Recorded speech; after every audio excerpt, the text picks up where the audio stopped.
Menyapa Anda kembali di program Bible Everyday. Hari ini saya mengajak Anda untuk belajar sama-sama Matius pasal yang ke-26. Dan ini merupakan kisah bagaimana Yesus memulai misi daripada Bapanya, yaitu menjadi korban tebusan bagi umat manusia.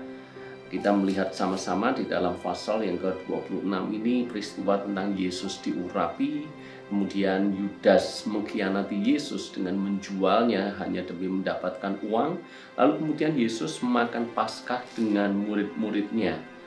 Dan kita akan belajar justru di momen penetapan perjamuan malam menjelang Paskah ini. Sampai hari ini kita mesti harus tahu bahwa orang-orang Israel atau orang-orang Yahudi masih dan akan terus merayakan Paskah. Hanya saja mungkin makna Paskah bagi mereka itu berbeda dengan Paskah menurut kita orang Kristen. Kenapa? Bagi orang Yahudi, makna Paskah adalah memperingati keluarnya bangsa Israel dari tanah Mesir, yang mana mereka biasanya berkumpul di meja makan, lalu kemudian kepala keluarga itu menceritakan tentang peristiwa keluarnya bangsa Israel, menceritakan bagaimana Tuhan dulu menuntun nenek moyang mereka keluar dari Mesir menuju ke tanah Kanaan. Kalau kita membaca di Matius 26 ayat yang ke-26 sampai dengan 29 ini, Yesus juga merayakan Paskah. Tetapi kalau Anda baca dengan teliti, makna Paskah bagi Yesus menjadi sesuatu yang berbeda daripada Paskah yang dirayakan kebanyakan orang Yahudi.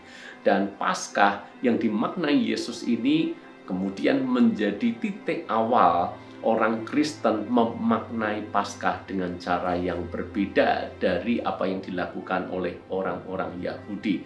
Sebab sementara orang Yahudi menganggap bahwa Paskah adalah mengingat kembali bagaimana bangsa Israel keluar daripada Mesir, namun makna Paskah menurut versi Tuhan Yesus adalah bagaimana manusia, orang percaya, dibebaskan daripada perbudakan dosa.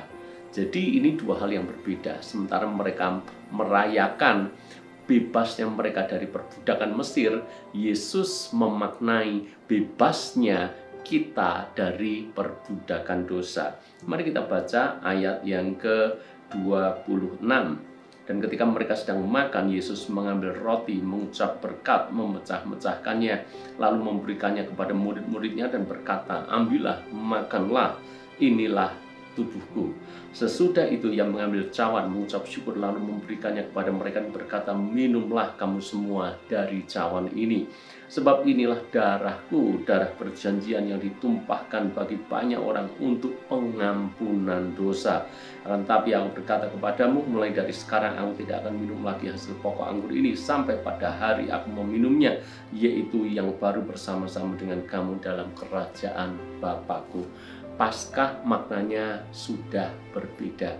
Tidak lagi merayakan perbudakan dari tangan Mesir, tetapi merayakan bebasnya kita dari perbudakan dosa. Tidak lagi anak domba biasa yang disembelih, tetapi kita merayakan anak domba Allah yang menyediakan dirinya sebagai korban, yang mana melalui tumpahan darah Kristus kita semuanya diperdamaikan dengan Allah. Dan ini menjadi hal yang penting bagi gereja Tuhan, sehingga setiap saat kita harus mengingat kembali korban Kristus di atas kayu salib. Itu sebabnya di banyak gereja sebulan sekali atau bahkan tiap minggu ketika mereka beribadah, mereka selalu mengingat, mengenang dan merayakan akan korban yang dilakukan oleh Tuhan Yesus demi menebus kita daripada kuasa dosa. Jadi saudara-saudara, ini adalah inti daripada misi Tuhan Yesus datang ke dalam dunia, yaitu menyelamatkan kita. Sebagaimana orang Yahudi ketika mereka merayakan Paskah, mereka merayakannya dengan sungguh-sungguh. Padahal mereka hanya mengenang dan mengingat kembali bahwa leluhur mereka, nenek moyang mereka dibebaskan dari perbudakan Mesir. terlebih lagi kita sebagai orang percaya.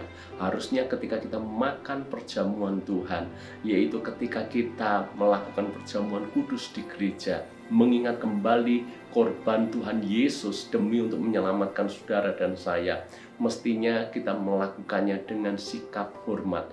Kita menghormati perjamuan Tuhan. Bahkan Paulus mengingatkan dengan tegas soal hal itu.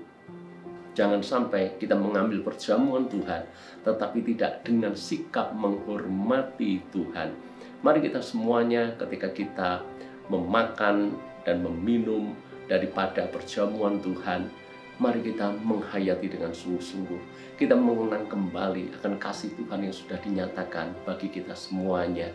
Dia yang adalah Allah, rela turun menjadi sama dengan kita manusia, bahkan mengambil rupa seorang hamba, mati di atas kayu salib supaya darahnya dicurahkan. Sebab Alkitab berkata, tanpa penumpahan darah tidak ada pengampunan. Namun ketika Kristus menyediakan hidupnya dan memberikan dirinya menjadi korban, darahnya tercurah, maka kita semuanya diperdamaikan dengan Allah. Maka setiap kali kita mengenang kematian Tuhan Yesus bagi kita, harusnya penuh dengan rasa syukur kita berkata, terima kasih Tuhan, sebab Engkau mau mati bagiku. Dari hidup yang fana dan sia-sia, Tuhan memberikan kehidupan yang berarti bagi kita. Karena sekarang kita menjadi ciptaan yang baru, dibebaskan daripada perbudakan dosa, diperdamaikan dengan Allah, dan memiliki masa depan yang penuh dengan damai sejahtera. Tuhan memberkati.